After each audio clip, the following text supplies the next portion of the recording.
nosotros tenemos es justamente entender que el juego cambió.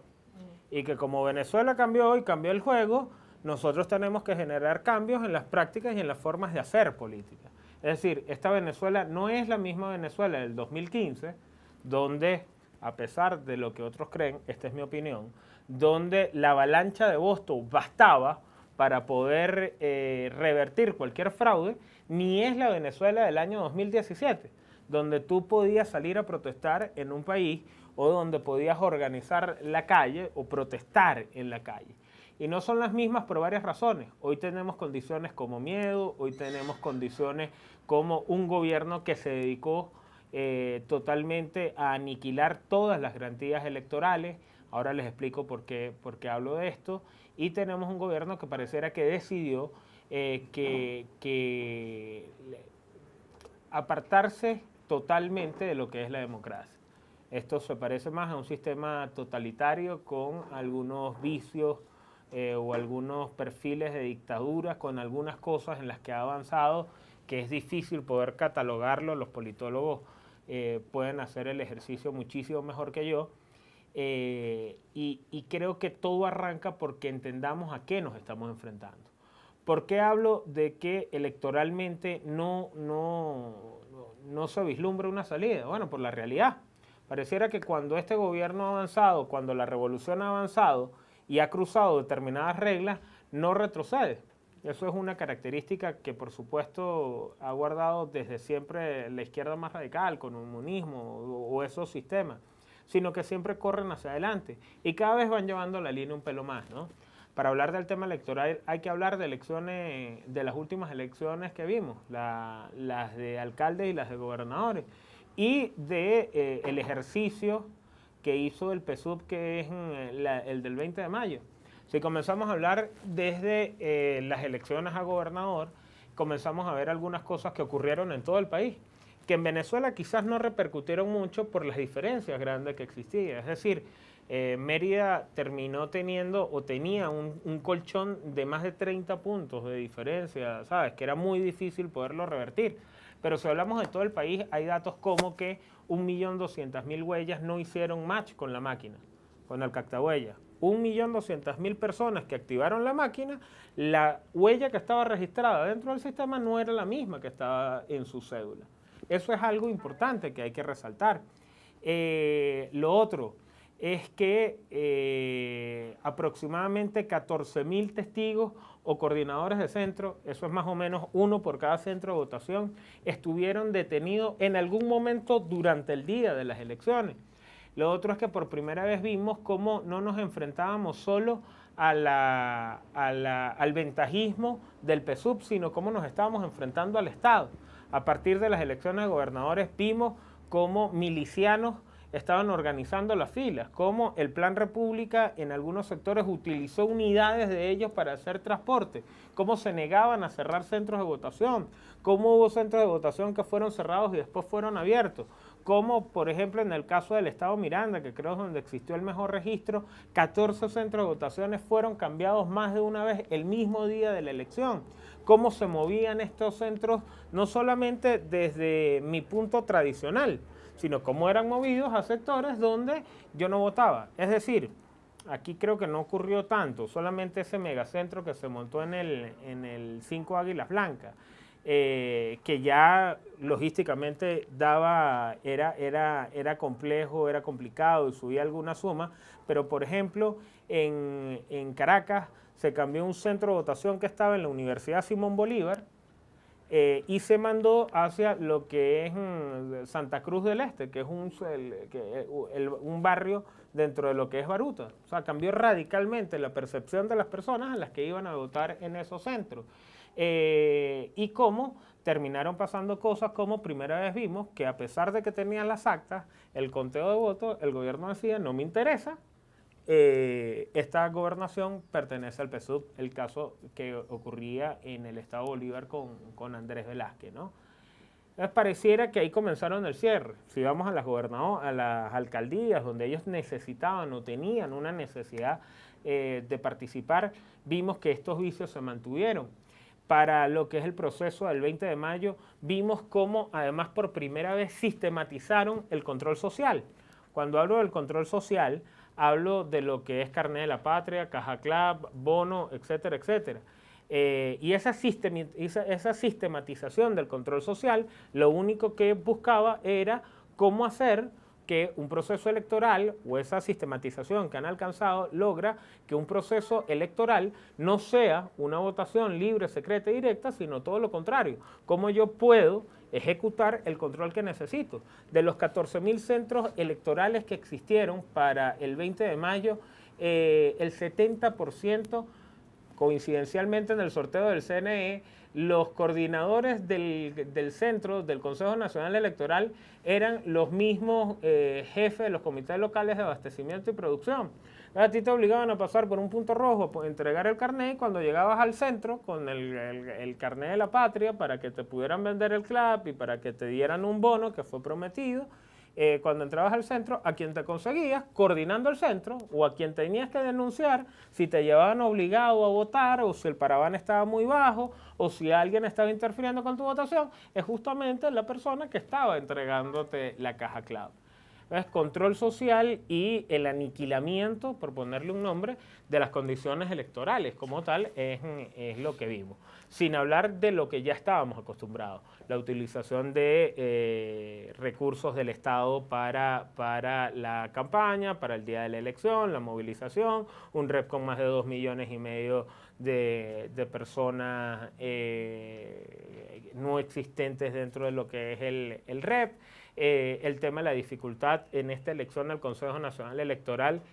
Anteriormente, o en las elecciones tradicionales que nosotros conocíamos, el rep te entregaba la credencial de tu testigo. Es decir, tú ponías el testigo que quisieras y ellos te entregaban la credencial. Por primera vez vimos que el CNE hablaba de la autorización del testigo de la oposición. La autorización del testigo, cuando tú cambias esas palabras, nada más estás cambiando de entregar la credencial a la autorización del testigo, quiere decir que el gobierno además comienza a prepararse para él escogerte los testigos en determinados centros, más allá de los problemas y las necesidades que necesita que existiera algún proceso electoral. Y yo arranco hablando del proceso electoral porque es la vía más cómoda en la cual nosotros nos formamos y a la cual nosotros estamos acostumbrados para poder generar los cambios. Esas complicaciones que existen, hemos tenido los debates, se han dado los debates, pareciera que ya simplemente con votar en masa es suficiente.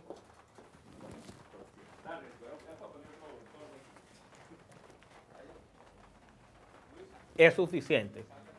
Pero eso es una realidad que hoy tenemos. A eso tenemos que sumarle lo que son las condiciones hoy del país. Si hoy hablamos de Venezuela, a mí me hacía mucha bulla hace pocos días. Una persona me decía, es que yo no puedo entender cómo existan venezolanos que entreguen o dobleguen su libertad por una caja clave. Bueno, hay que entender qué es lo que está pasando en el país. Hoy en el país, el 86% del país, 8 de cada 10 venezolanos no tienen cómo acceder a alimentos o al total de los alimentos en una dieta para mantener su peso. Esto quiere decir, esto es bien sea, porque no tienen dinero para comprar la comida o porque no consiguen la comida, que ya comienza a ser un factor determinante. Estaba más o menos comentándolo como lo que es el tema de la situación país, ¿no? Les decía que en el tema, por ejemplo, alimentario, 8 de cada 10 personas no tienen cómo tener acceso a la comida. Eso quiere decir porque no tengan suficiente dinero para comprarla o porque no la consiguen. Así de fácil. Pero además estamos viendo cosas más graves. Hoy, en lo que es 2018, 6 de cada 10 venezolanos han perdido entre 5 y 20 kilos de peso. Pero esos 6 de cada 10 son parte de los 9 de cada 10 venezolanos que perdieron kilos de peso el año pasado, en el año 2017. Y esos mismos 6 de cada 10, el año 2016, fueron de los 4 de cada 10 que perdieron también entre 5 y 20 kilogramos de peso. Entonces estamos hablando que si bien este año han rebajado menos personas, es porque hay gente que ya no tiene que más rebajar, ¿no? Eso es algo que debe tomarse en cuenta. Además, sumado a el tema de la desnutrición. Hay 7 de cada 10 niños menores de 4 años que usted vea están malnutridos. Eso quiere decir que en su familia, si usted tiene sobrinos, por lo menos uno de sus sobrinos está malnutrido. ¿Qué quiere decir malnutrido? Uno se imagina los casos de desnutrición y de malnutrición y se imaginan las fotos que uno ha visto de los conflictos en otras partes del mundo, África, Suramérica, cuando los tuvo, etcétera, etcétera. En Venezuela lo que está ocurriendo, que el estar gordo no quiere decir que estés comiendo bien. O no quiere decir que lo que estás comiendo te genere protección o te genere salud para tu cuerpo. Porque hoy la dieta del venezolano se está basando en quitar el hambre. O sea, yo lo que como es para que se me quite el hambre, no es para que me alimenten ni mucho menos.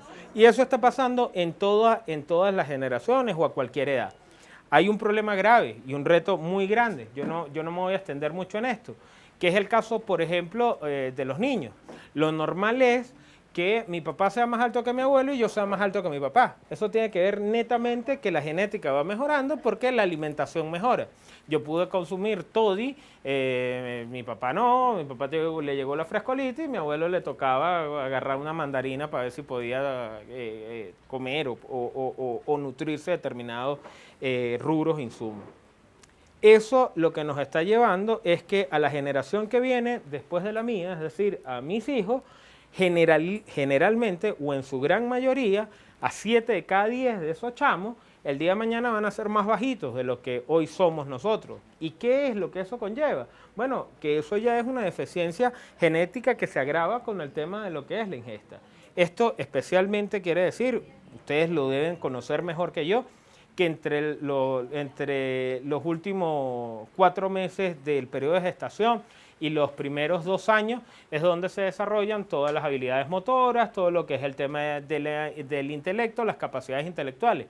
Lamentablemente, por esa deficiencia y esa necesidad de alimentación que hoy tiene este país, lo que estamos hablando es que tenemos una generación que posiblemente tenga menores capacidades de las que hoy hemos tenido o de las que históricamente hemos tenido los venezolanos. Y eso es un tema de preocupación que todavía hoy pudiéramos ver cómo se recupera. O sea, todavía hoy no es irrecuperable esa situación.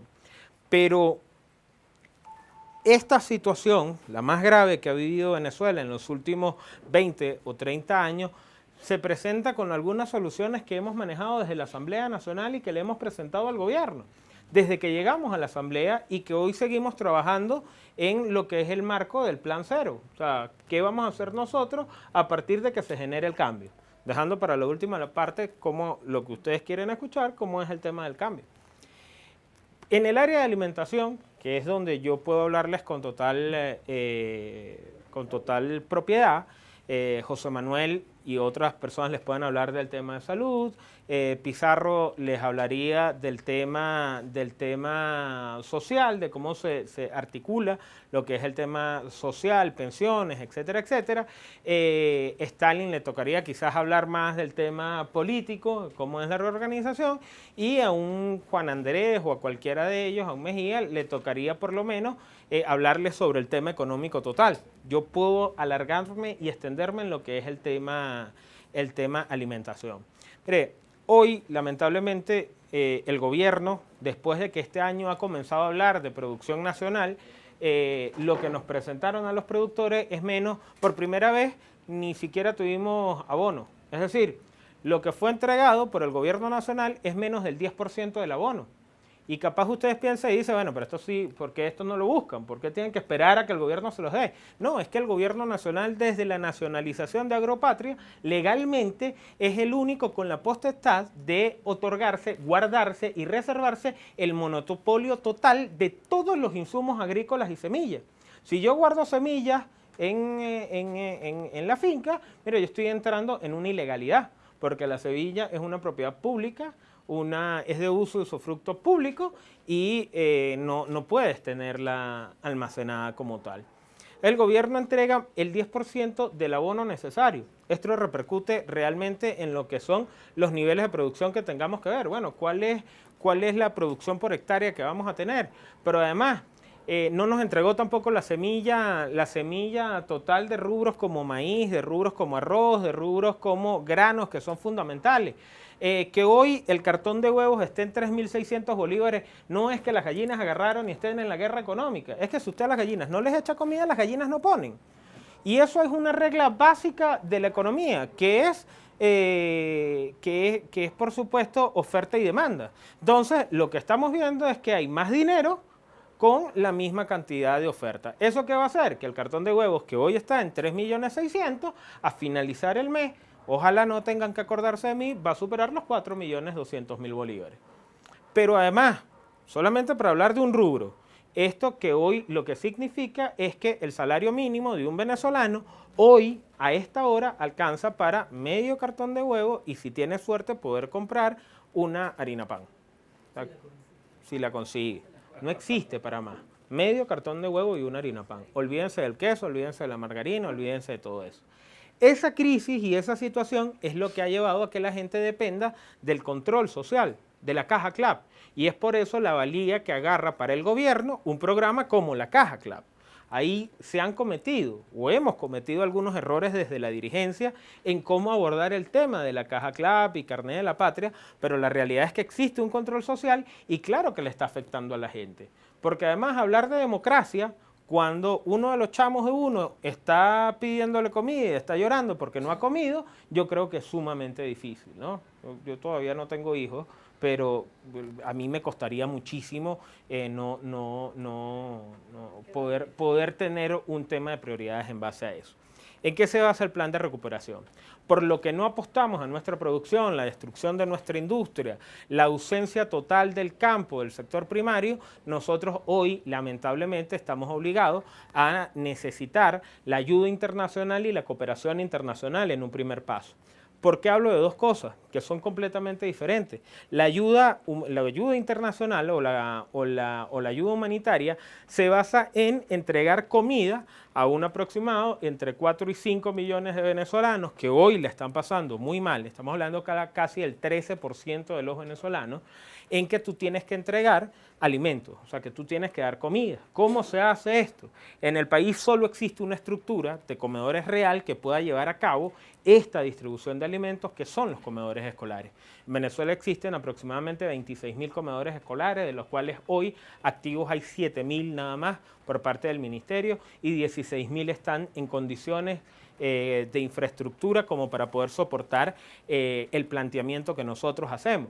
Este planteamiento es utilizar un aproximado de 12.000 centros de estos para poder atender a esa población directamente con comida, con poner la comida en su mesa, en poder tener una base diseñada.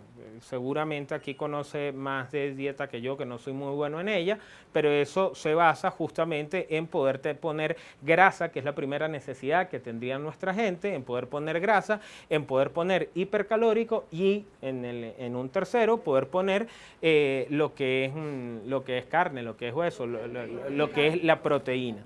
La proteína en el brazo, con estas prioridades, grasa, hipercalóricos y proteína, para que así tú puedas retroceder y puedas recortar los efectos negativos que ya tiene más o menos el 13% de los venezolanos.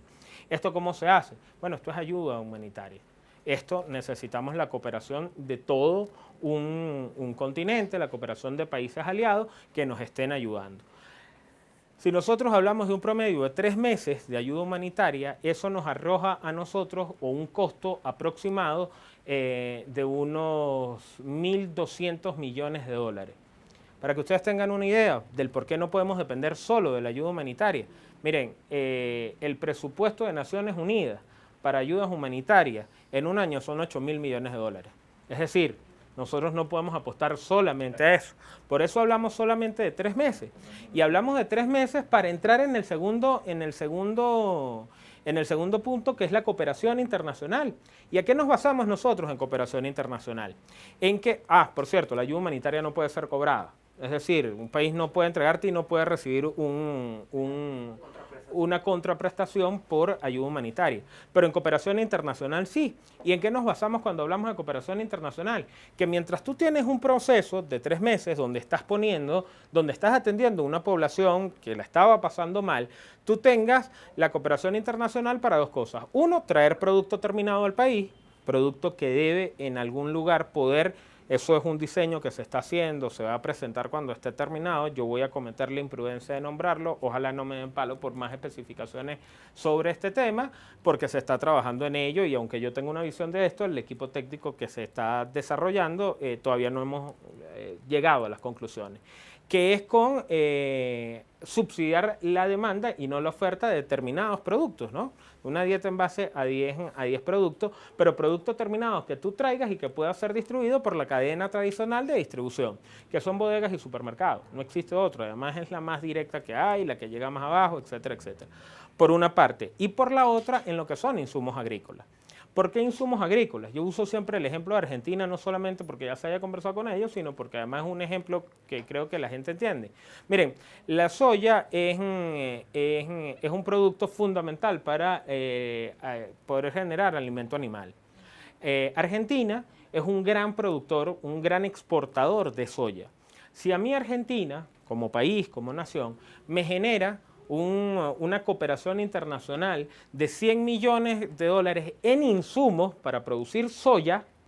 Eso quiere decir semillas, eso quiere decir abono, eso quiere decir algunos niveles de maquinaria, eso quiere decir lo que es el tema de insumos pesticidas, etcétera, etcétera, insumos agroquímicos.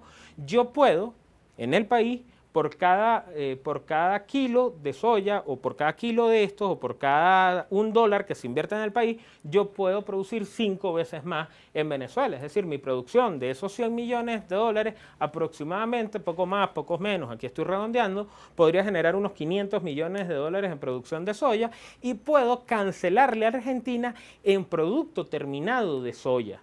¿Cuál es la ventaja para Argentina? Por nuestra ubicación geográfica, sus costos de envío hacia otros países con los que ellos hacen negocios se reducen en un 12%, así con varios países de la región.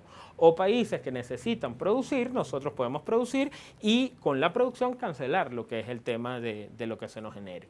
Esto apuntando a producir rubros de ciclos cortos. ¿Qué son rubros de ciclos cortos? Todo lo que se produce en menos de 3 o 4 meses. Hortalizas, huevos, la leche, aunque no son rubros de ciclo corto, nada más por alimento podemos tener un repunte importante rápidamente, lo que pone en la dieta lo que es el queso, el pollo, el huevo, algunos pescados, aunque el venezolano no tenga cultura de comer pescado, y esto con el fin de, si bien la gente cuando vaya al automercado no consiga lo que quiera buscar, consiga una opción cuando esté buscándola. Es decir, si no consigue carne molida, mira, pueda conseguir pollo. Si no consigue jamón de pierna o si no consigue mortadela, mira, pueda conseguir huevos a un precio más accesible o queso blanco, etcétera, etcétera. Esto como una primera parte de lo que es el plan. Y lo otro es volver otra vez a apostar a nuestra producción nacional. Es decir, inversión a nuestra industria, inversión a que nosotros apostemos por primera vez en nuestra historia. Esto a veces genera discusiones en los foros, pero que por primera vez en la historia nosotros apostemos al campo, que en Venezuela ha sido una tarea pendiente históricamente, ¿no? Desde que descubrimos el petróleo. Nosotros rápidamente, simplemente por nuestra ubicación geográfica, por nuestro suelo, produciendo, estaríamos compitiendo a niveles internacionales en rubros como aguacate, cambiando unas especificaciones que tienen nuestras matas, en plátano, en café, aunque tarden 3 años y medio en poderlo producir, en todo lo que son frutales que se hagan en el sur del lago. Por el pH del suelo, esas frutas salen mucho más dulces que en el resto del continente, y poder generar algunos niveles de exportación y comenzar así a diversificar la economía. Esto no es corto plazo, esto ya es un plazo largo. Nosotros hablamos que por lo menos nos tomaría unos 7 años volver a estar a niveles de producción del año 2002 al 2004. 7 años, y que en 10 años nosotros pudiéramos estar viendo las primeras exportaciones del país. Eso quiere decir que nosotros en 7 a 10 años pudiéramos estar produciendo claro, esto es un ejercicio optimista, pudiéramos estar produciendo el 70%, por lo menos el 70% de las cosas que nosotros estamos consumiendo. Entonces, eso en lo que es el área de alimentación.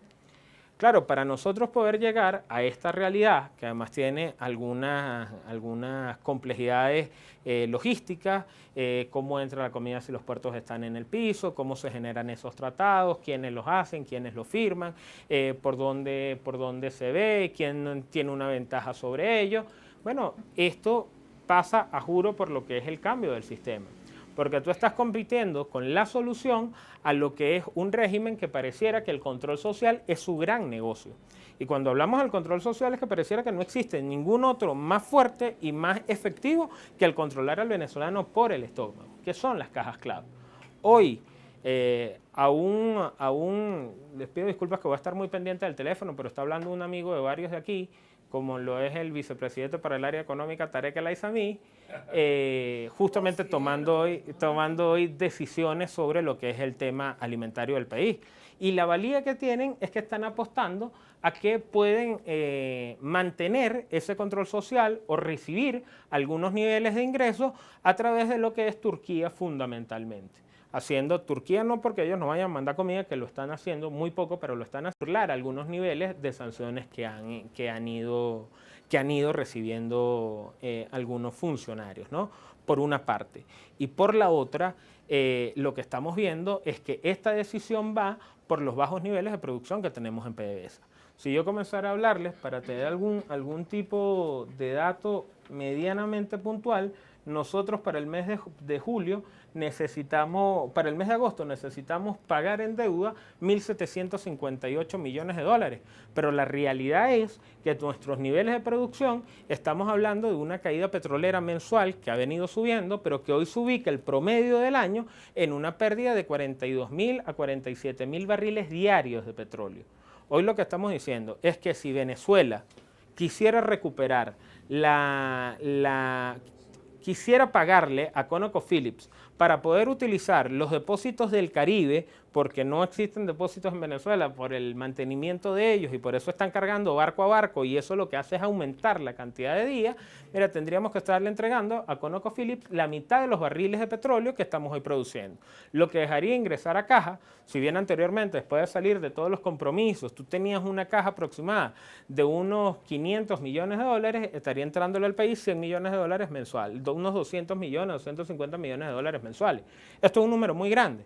Pero para quienes han visto, profesores que saben, que entienden la economía del país, para un país como Venezuela, 250 millones de dólares, miren, no es nada. Es decir, aquí un barco de maíz blanco, materia prima para nuestra arepa, que necesitamos un aproximado de 4 barcos diarios, tiene un costo real de 14 millones de dólares, pero a Maradona, que le hicieron la última compra, se lo estaban pagando en 42 millones. Pero para tú mantener esos niveles de corrupción, realmente necesitas comenzar a caer en unos default selectivos.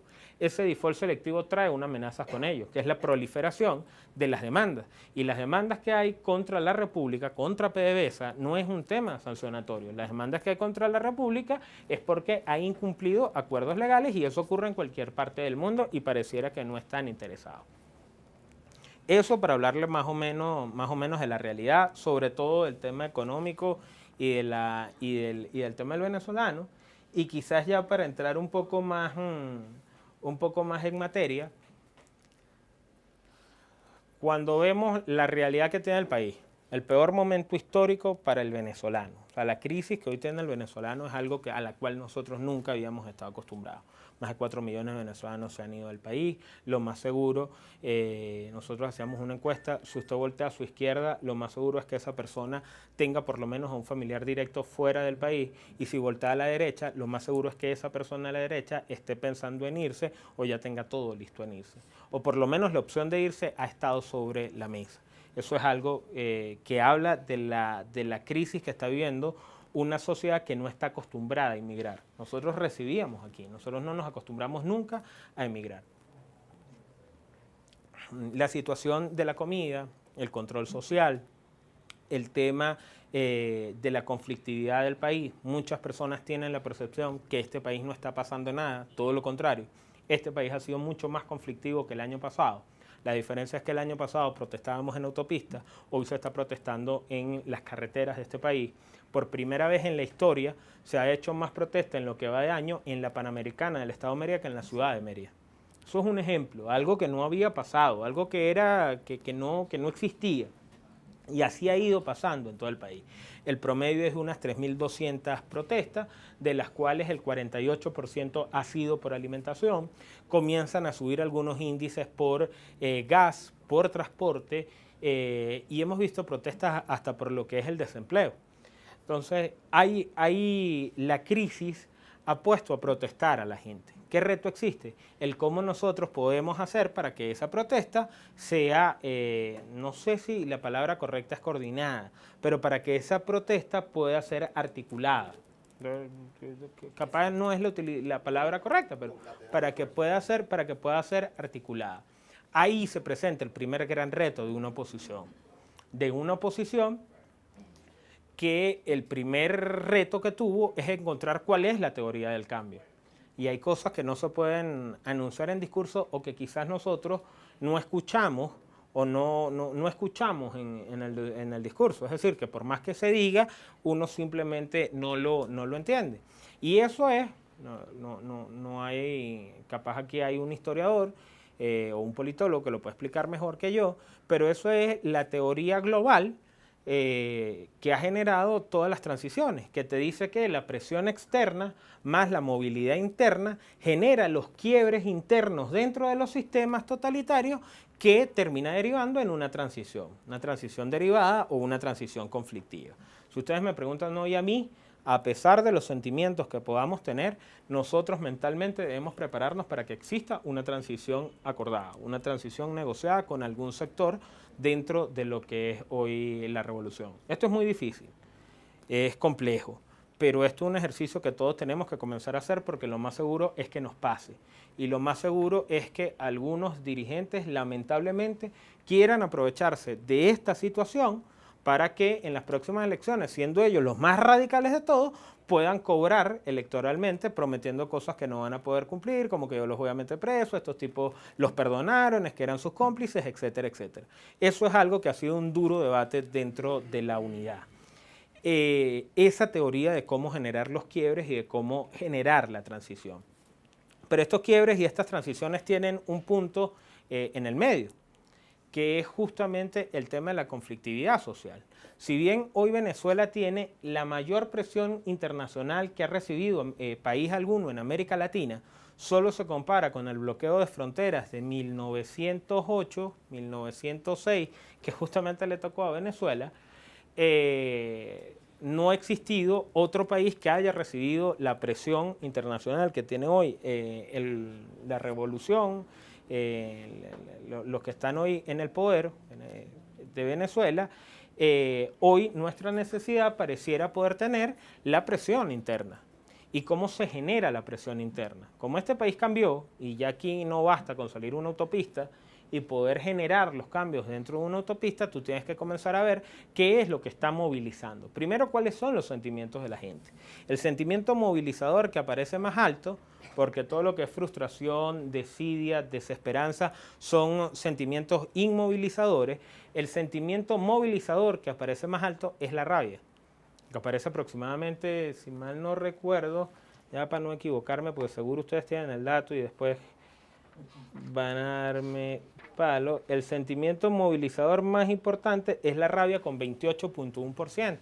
Ojo, las encuestas no tienen la razón. Las encuestas es una herramienta que a nosotros lo que nos dice o lo que nos permite es tratar de generar alguna planificación, ¿no?, dentro de lo que es la política, pero no tienen toda la razón. Pero bueno, ese es el sentimiento movilizador más grande que aparece.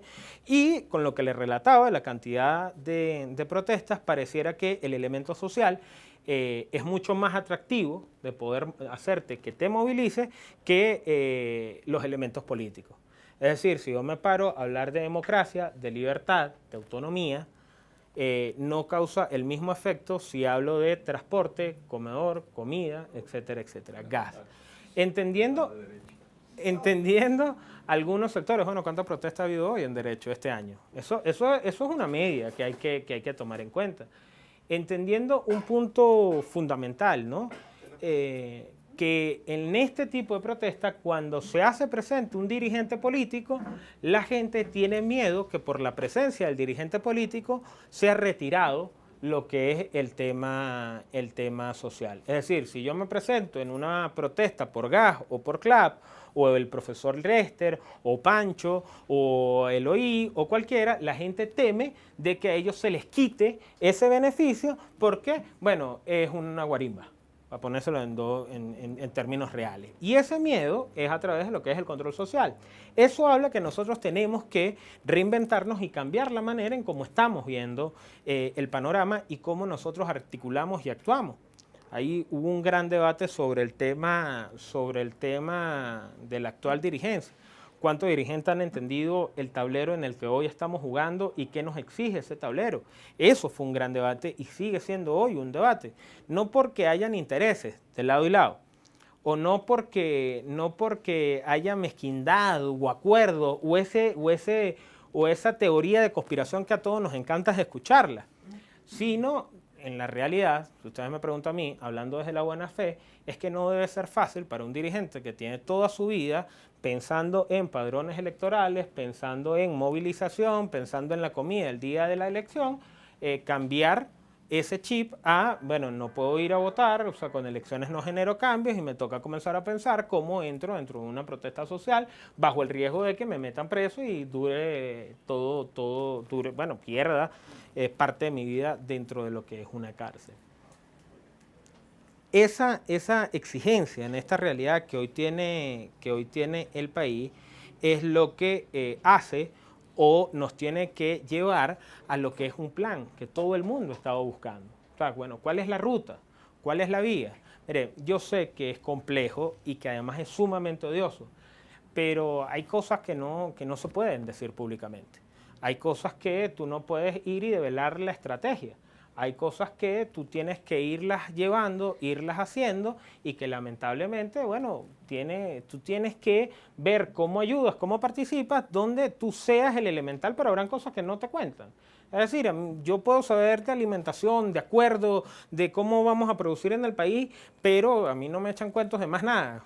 Capaz eso puede pasar por muchas cosas, pues muchas manos en el caldo lo pueden poner morado. Pero hay determinadas cosas en el país que si nosotros podemos leerlas, nos van a indicar qué está pasando, qué realidad está pasando y posiblemente cuáles sean los tableros de juego.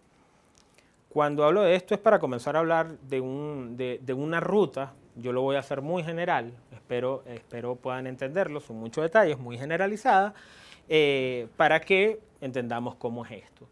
Lo primero es conseguir al líder. Creo que es una de las cosas que más está pidiendo la sociedad como tal. Bueno, pero es que yo quiero un líder, no existe liderazgo, no hay liderazgo. Me traicionaron porque el país cambió, el liderazgo necesita reinventarse, pero además el liderazgo actual no es el mismo liderazgo del año pasado ni de hace 4 años. O sea, cuando hablo de hace 4 años es que ese liderazgo no es enarbolando banderas, llenando avenidas, dando discursos, mientras hace un mitin y se prepara organizativamente a enfrentar la vía electoral.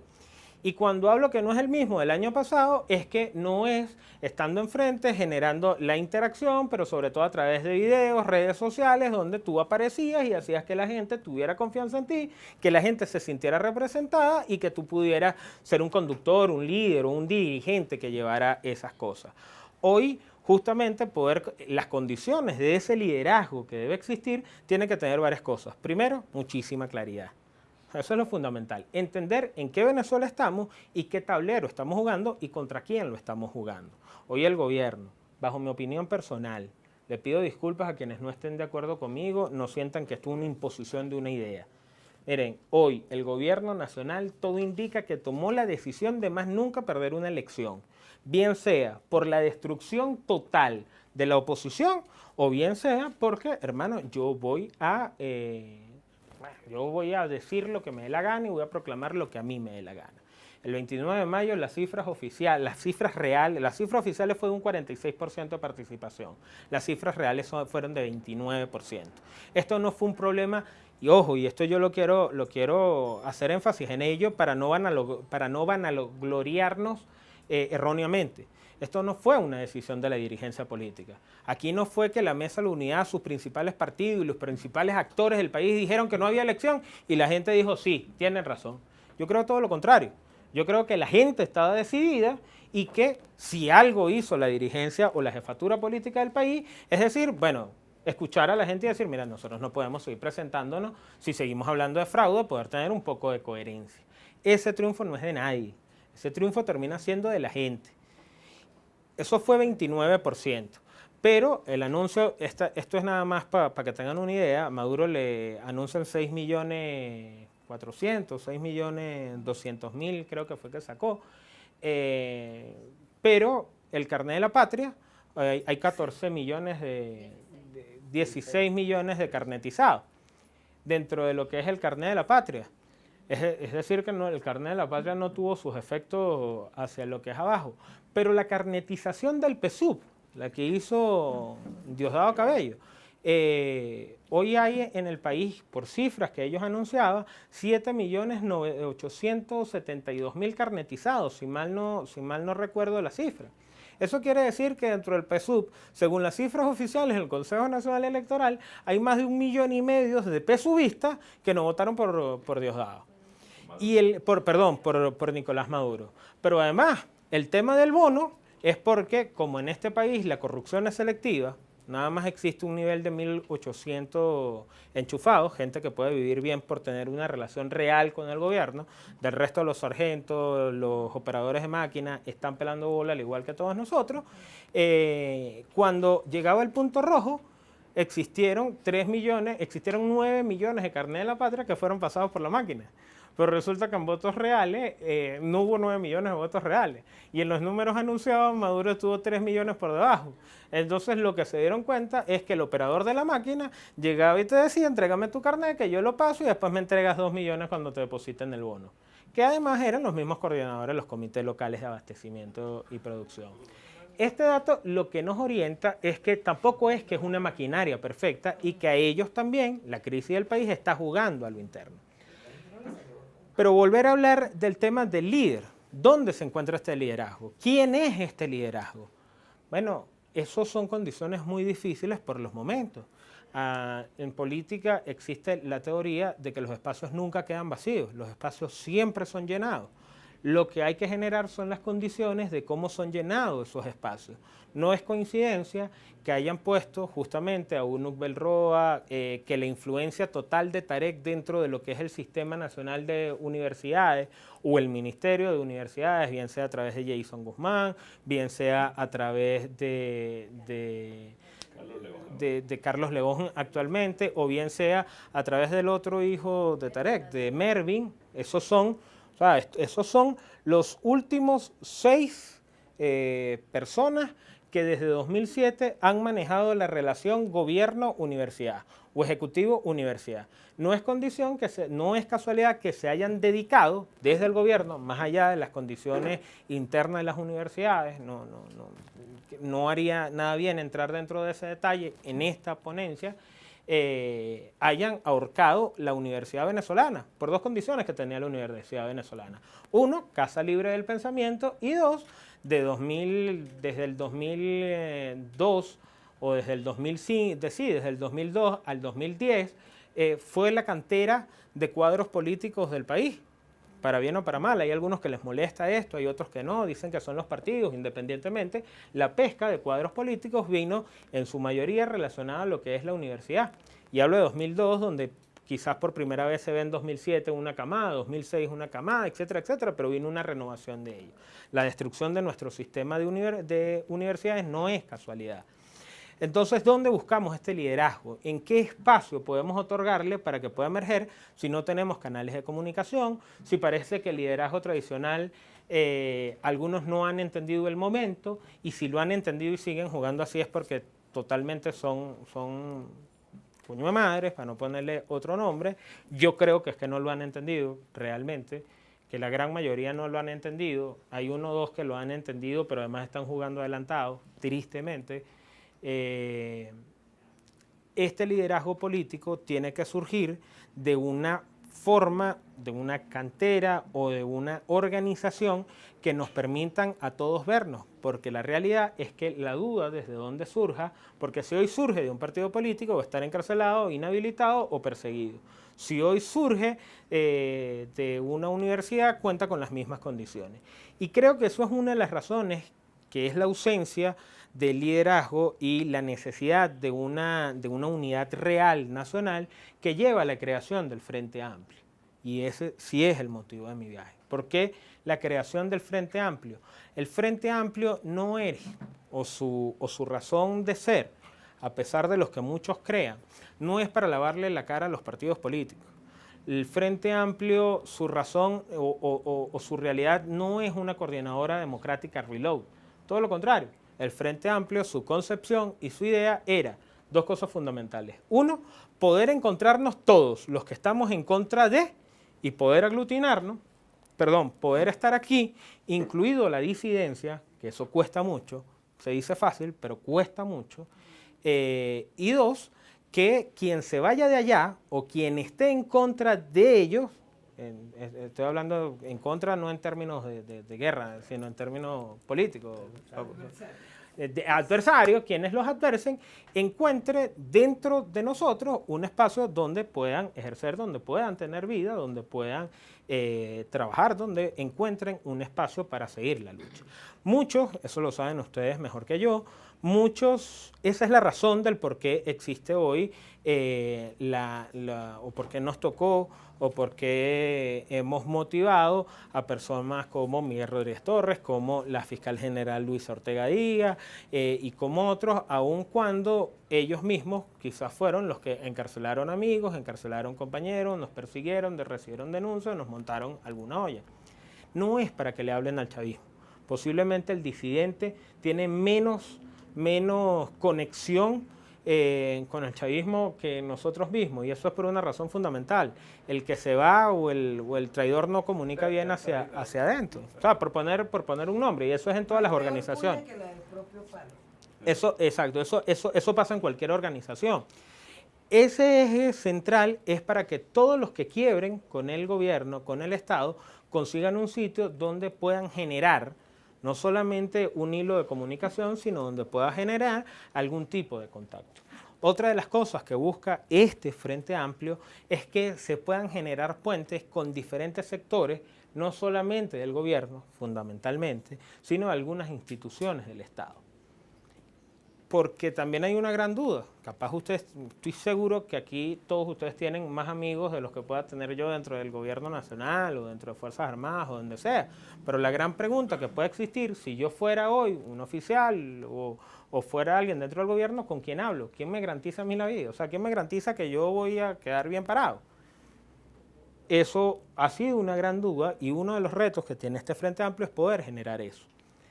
Y la articulación con diferentes actores. Dentro de esos actores, por supuesto, es fundamental la Fuerza Armada. Yo voy a hacer esto muy rápido. La Fuerza Armada. Pareciera que la Fuerza Armada no tiene las mismas condiciones del año pasado, donde muchos pensábamos que el quiebre venía a través de las teorías de Gene Sharp y que la represión, al subirle los costos a la represión, generaría el quiebre de conciencia del opresor y eso podía generar los quiebres dentro del gobierno. Si bien no hicimos todo, tropicalizamos a Gene Sharp el año pasado, eso es una realidad, y cometimos errores, eso es una realidad, pareciera que la sobreexposición de algunos de nosotros o la concepción que ellos tenían no generaron los quiebres que deben darse. El quiebre más importante el año pasado fue el de Luis Ortega Díaz, pero ese quiebre real, si las manifestaciones terminaron de empujarlo, quienes puedan conocer a Luis Ortega o quienes conozcan la realidad, venía dándose ya con algunos niveles de antelación, ¿no? Hoy tienes que jugar al quiebre de otra forma. Para terminar el tema de las Fuerzas Armadas, si ustedes leen un dato que es público, notorio, yo no estoy diciendo aquí nada que haya sido secreto ni que haya sido develado, es sumamente público, existen aproximadamente, el número real son 273 oficiales que han sido detenidos. Un dato curioso es la promoción del 99. la promoción del 99, que hoy es teniente coronel, a 32 de sus graduandos han sido detenidos. Y para quienes conozcan más de Fuerzas Armadas, yo no sé mucho, solamente estoy repitiendo cosas que han aparecido y que son públicas y notorias, quiero hacer énfasis en eso. Han habido estos comandantes o estas personas han habido algunas sublevaciones o han sido encarcelados personas militares acusándoseles de insurrección y no sé cuál es el otro cargo, principalmente insurrección, en fuertes o entes como el Batallón Ayala, en grupos como el Grupo de Fuerzas Especiales del Ejército, de la Aviación y de la Guardia Nacional. Esos son datos que puede ir quizás manejándonos o viendo un pelo la realidad de un sector a lo que la gran mayoría, o por lo menos yo, no conozco, ni veo, ni tengo ningún tipo de comunicación. Ese es un factor fundamental. Bueno, tiene que existir una comunicación con este factor, ¿no? O sea, eso está obligado el Frente Amplio y algunos dirigentes a hacerlo. Como se entiende, eso no es público, eso no puede ser notorio por X o por Y razón. Y lo otro es quienes se encargan de operar las presiones internacionales. Si bien hoy pareciera que existe, a quienes les guste, a quienes no, yo pido disculpas, pero si pareciera que existe alguien que ha estado muy claro en este tablero y que hoy ha estado manejando estas cosas y sobre todo la presión internacional, como lo es Julio Borges, también el descrédito que ha tenido por parte del gobierno, por parte de sectores, por parte de nosotros mismos, pueda poner en riesgo lo que es algunas cosas que él ha ido haciendo. La unificación dentro del discurso hacia afuera es algo fundamental e importante para que pueda seguir creciendo presiones que generan quiebres internos. Y a mí siempre me pasa, cuando la gente pregunta por la presión internacional, que muchos piensan que eso no ha dado resultado. Mire, eso no da resultado, eso no existe, eso realmente no les afecta. Mire, yo les pongo un ejemplo. Cuando uno le quitan 500 millones de dólares en una cuenta de banco y le decomisan 4.000 millones de dólares y no puede salir de Venezuela teniendo como capital 7.000 millones de dólares, yo les juro que uno se aburre o me imagino que deben aburrirse de ir a Los Roques. O sea, es como que al profe lo inviten a ir, no sé, a la hechicera. Hay un momento que se aburre de ir a la hechicera. La hechicera es mi casa, es mía. Yo quiero ir a otro lado. Por un lado. Pero además eso ha dado quizás en lo que más le duele a este gobierno. Yo creo que este gobierno, es una opinión personal, no es tanto ideológico como es un tema de negocio. Es decir, le ha dado en el bolsillo. Y yo estoy convencido que les ha dado en el bolsillo cuando hay algunos hulandinos, alguna gente que vive aquí, que estuvo aquí, que comienza a llamar a determinados dirigentes a decir, coño, pana, berro, se te está yendo la mano, no te pongas con estas cosas, bueno, a ver si podemos avanzar. O como, esto es un cuento de Julio, como le pasaba con Jorge Rodríguez en Dominicana, que le decía, coño, dejen quieto al loco ese, no cuquen al loco ese de Estados Unidos. Porque pareciera que además en estos momentos una de las mayores herramientas internacionales que existen es que realmente Donald Trump, pues coño, está loco. O sea, Donald Trump es todos los libros que seguramente todos nosotros no hemos leído de negociación, el tipo los pone en práctica. Es indescifrable, es indescriptible, te saca del confort, negocia en sus términos, patea la mesa, se levanta. Pareciera más bien formado por Rómulo que presidente de... no, Rómulo, ustedes no han negociado, o sea, yo estuve en varias negociaciones. Y si bien eso es una herramienta, es por lo menos actualmente el coco que se pueda tener en temas internacionales con un gobierno como este. Por eso intenta generar él directamente las negociaciones. Es decir, es mentira, si bien el gobierno está corriendo hacia adelante en un momento donde está crítico y conflictivo, también es mentira que ellos se sienten súper cómodos y que no les interesa. Si no, Rafael Lacaba no fuera el enviado a la negociación con los Estados Unidos. Si no, no trataran de generar consensos y tratar de brincarse a todos los que estamos aquí y ser ellos los que negocien directamente con Estados Unidos. Y esa condición tiene que generar unos quiebres que tienen que tener un plan, porque no es solamente quebrar, generar el cambio, un peo en este país y ya, chao, vamos a ver qué pasa y después tenemos un 13 de abril o nosotros pensamos que Chávez era malo, conocimos a Nicolás Maduro y yo estoy seguro que puede haber peor, siempre se puede estar peor. Ese plan viene acompañado de varias cosas. En primer lugar, ya hablamos del liderazgo, hablamos de otros actores que hay que incorporar, puentes que hay que atender, gente o instituciones que son necesarias dentro de esta. ¿Para qué? Para llevar uno a unas elecciones libres, limpias,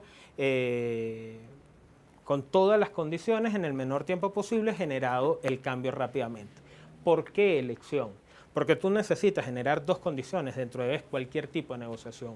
Uno, la existencia real de un factor adverso, llevarlo hacia lo que es la normalización. Y dos, el sostenimiento de lo que es tu valía política. O sea, el por qué yo puedo seguir haciendo estas cosas.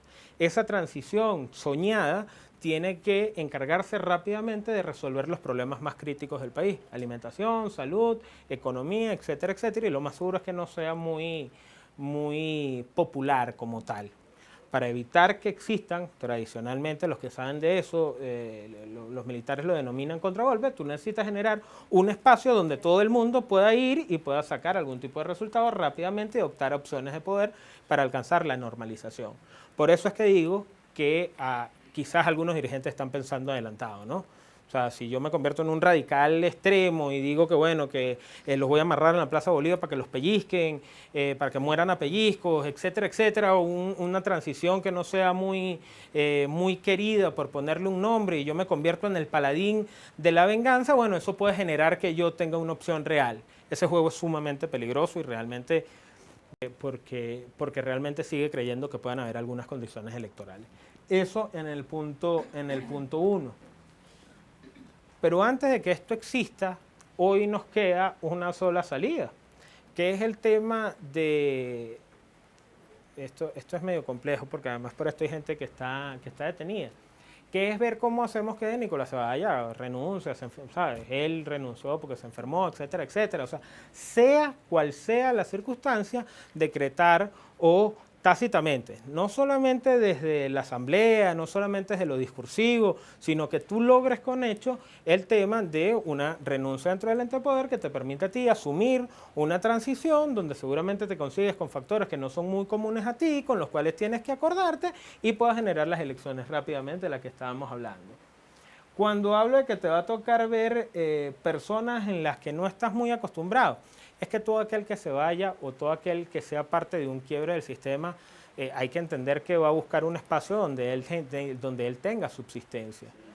Ese trabajo de ver cómo tú permeas, de cómo tú comunicas, de cómo tú tienes la amenaza grande para obligarlos a que por lo menos tiendan algunos puentes, es un trabajo largo, es un trabajo complejo, un trabajo complicado, es un trabajo peligroso, pero es un trabajo que hay que hacerlo y aunque existen diferentes voceros en torno a eso, tienen que saber que ese vocero pueda estar sustentado a través de lo que es la unidad de diferentes sectores que para nosotros sería el frente amplio. Hablamos ya del tema cívico-militar, por supuesto eso pasa por una eliminación de la Asamblea Nacional Constituyente, de todas las decisiones ilegítimas y no acatadas, ni siquiera por nosotros, sino sobre todo por comunidad internacional para poder guardar dentro de lo que es los derechos jurídicos de cada uno de los países, las decisiones que allí se tomaron, aun cuando seguramente nos toque generar dentro de los acuerdos algunas decisiones en conjunto. Por ejemplo, los constituyentistas que eran diputados, o serían otra vez diputados o no serían diputados. ¿La inmunidad parlamentaria se les respetaría a ellos o no se les respetaría? Esos son debates que con el favor de Dios vamos a tener que dar en algún momento. Ahorita es algo sumamente inoficioso. Y restablecer, o sea, nosotros necesitamos tener reglas claras rápidamente. Eso lo lograríamos a través del restablecimiento de una constitución al corto plazo. Eso sería un plan. Nuestra ruta, el ejemplo que le ponía global de cómo generar quiebres internos, que es una teoría la cual tenemos que apuntar hacia allá. El tema de la estrategia de cómo se realizan eso no la manejo yo, no la conozco, les estoy contando lo más que conozco, sobre todo con la confianza que puedo depositar en ustedes. y haciendo abuso de un Diosdado Cabello en la presidencia de la Asamblea Nacional. Pero todo esto pasa por un punto coyuntural, en los que muchos diputados nos montamos y hoy estamos desesperadamente viendo cómo construimos. ¿Qué es el Frente Amplio?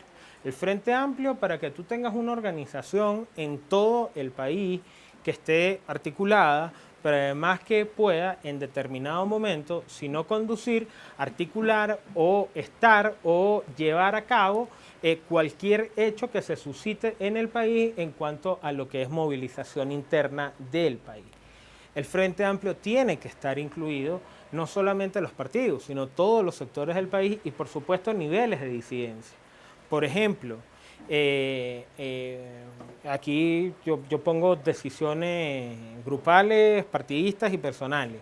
Como decidimos el tema de darle vialidad al Frente Amplio, en el caso de Mérida fue una decisión, Junta Nacional y Junta Regional, en Primera Justicia, mira, nosotros vamos a apostar a que esto funcione. ¿Cómo funciona esto? Nacionalmente se nombró una coordinación de 3 personas. 3 personas para que no exista ¿cómo decía el profe? Una estructura muy grande. No estructura, sino nadie que pueda bozalear a otro, etcétera, etcétera. Esas 3 personas tienen determinadas condiciones. Un representante, no es el jefe, pero un representante por partidos políticos, quienes tienen hoy una valía y sin duda alguna siguen siendo necesarios para cualquier tipo de cambio que nosotros generemos, un representante de la sociedad civil, universidad, iglesia, organizaciones, etcétera, etcétera, que tenga, por ejemplo, en el caso de Caracas, yo no sé si ustedes se han dado cuenta que tanto el padre Ugalde como el rector de LUCAP son personas que declaran mucho por el frente. Ahí nos basamos mucho en el tema del peso moral que puedan tener. Y quizás el más complejo, en un caso como el de Mérida, es justamente un representante por los que se han ido del chavismo, por la disidencia del chavismo. En Mérida además hay disidentes algo visuales, o sea, algo que por lo menos discursivamente pueden impresionar o pueden traer, que se nos hace muy difícil a los merideños porque quizás esos mismos fueron los que reprimieron, los que persiguieron, etcétera, etcétera. Pero en estos momentos tenemos que entender que es un momento donde el país tiene que estar primero, donde las apetencias personales, donde las estrategias políticas, donde las estrategias para la consecución del poder, que es algo muy común en política, es más, en política se hace, es eso, tienen que estar de lado, entendiendo que si no generamos los cambios, pues realmente estamos peleándonos quizás por un cascarón vacío. O sea, hoy, a ver, con todo el relato yo debí comenzar echándoles 2 anécdotas personales. La primera persona que a mí me propuso que fuera diputado, que además le echó muchas bolas conmigo, que además se restió conmigo, o sea, puso a su partido y a su estructura a trabajar para que yo fuera diputado, a cuidarme los votos para que yo fuera diputado. Y la tercera persona que hasta a mí mismo me dijo que yo iba a hacer un buen trabajo parlamentario fue Ramón Guevara. Alguien a quien yo conozco que soy un chamo y a quien le pedía la bendición hasta el año pasado. Más que por eso era por celos de mi papá, más que por otra cosa era por un tema de celos con mi papá. Esa es la primera anécdota que les quiero contar. Y la segunda es que si bien por lo menos yo tengo una visión diferente de cualquier tipo de gestión, siempre hemos podido llegar o siempre ha podido haber respeto entre los dos, creo que más por nuestra relación personal que por otra, ¿no? Esto lo aclaro el por qué, si bien hoy Ramón es el jefe político del Estado, eso es una realidad, es el gobernador, es una figura importante dentro del Estado, el frente no puede ser usado para tratar de defender gestiones. Es decir, lo que pasa hoy con los concejales, lo que pasa hoy con los diferentes alcaldes, sean del sector que sea, o lo que pasa hoy con la gobernación, no puede repercutir dentro de lo que es el Frente Amplio. En política y sobre todo en Mérida siempre ha existido el recelo. el recelo del por qué viene alguien de la universidad, el recelo del por qué este rector o este presidente de Apula o esta determinada figura de la universidad quiere entrar dentro de la política de calle, eso seguro es porque quiere ser político y quiere ser candidato, en algunos casos ha pasado, pero la realidad hoy por hoy es que en el estado de Mérida, tanto nuestra universidad como la iglesia tienen un poder moral, hoy día sobre todo moral, sobre la ciudadanía, y son espacios necesarios que nosotros veamos en el frente, al igual que el resto de las instituciones. ¿Por qué pedíamos esta reunión con ustedes? Esta reunión además fue una solicitud, no era para montar un comando de campaña, si han podido escuchar toda mi ponencia, sino porque estos centros de discusión, de debate, al igual que la tertulia, quizás en Mérida guardan tanto valía política como moral, pero sobre todo influencia, ¿no? Son quizás grupos de influencia de opinión que pueden ayudarnos a construir lo que hoy estamos buscando, o pueden ayudarnos quizás a aclarar mejor el panorama de lo que debe transformarse el frente, de lo que debe transformarse la dirección que deba tomarse. Y esto lo hemos estado haciendo, o estamos tratando de hacerlo estado por estado, ¿no? Todos los estados tienen una realidad distinta. Por ejemplo, en el caso, yo les he hecho el cuento de Lara, fue tomado solo por los partidos políticos, pero en Carabobo no dejan que entren los partidos políticos. Eso tampoco está bien. O sea, es conseguir el epicentro o conseguir el equilibrio para que podamos llevar a fin, para que sea un espacio de discusión, para que sea un espacio de protesta, pero sobre todo para que sea un espacio que pueda articular las acciones que nosotros tengamos la necesidad de generar. Hoy Venezuela exige de nosotros, el mayor de los sacrificios. Y si tú ves las personas, a mí me sorprendió muchísimo del tema de las liberaciones. Si ustedes me siguen a mí en redes sociales o han seguido mis declaraciones, yo no hablo de los presos políticos, y no hablo de los presos políticos quizás por una costumbre que me quedó de la universidad, y es que los presos políticos no pueden ser usados para el discurso, o sea, no pueden ser usados para tener una valía como tal. Aquí lo que haga tu mano derecha no tiene por qué enterarse de tu mano izquierda. Tú puedes ayudarlos sin estar allí. Ojo, con esto no estoy diciendo que los haya ayudado. Yo no cobro, por lo tal no puedo generar ningún tipo de ayuda de recursos porque todavía soy un mantenido hoy de mi hermano. Algo que me sorprendió es ayer cuando veía a Guayca, quien es un gran amigo, que además es alguien que trabajó muchísimo en mi campaña de diputado y pertenece quizás a un grupo, a un equipo a la cual le debo mi diputación. Me sorprendía mucho que quería ir a verlo como uno va a visitar a los enfermos, ¿no? Que tuviera un discurso de odio, de arrechera, de quizás pensando en lo que yo sintiera si hubiera estado en su pellejo. Y a mí me sorprendió muchísimo cuando Guayca apenas me vio, que nos pudimos ver ayer, me decía, bueno, Costilla, ya estoy aquí, cuéntame, ¿qué vamos a hacer? ¿Cómo seguimos? ¿Cuál es el siguiente paso? ¿En qué me monto? Bueno, en qué me monto es algo que sí tiene que acostumbrarnos a todos nosotros. Yo le hablaba de los sentimientos que está sintiendo la gente. Hoy una de las mejores estrategias que pueda tener el gobierno, que pueda tener el G2, las agencias de inteligencia, etcétera, etcétera, es la desmoralización. ¿Cómo se alcanza la desmoralización? A través de los fake news, o sea, a través de generar noticias falsas, a través de alimentar los conflictos internos que nosotros vamos a tener siempre, y lo vamos a tener por razones muy sencillas. A ver, mi papá y yo, que actualmente hacemos política, pertenecemos a dos generaciones diferentes.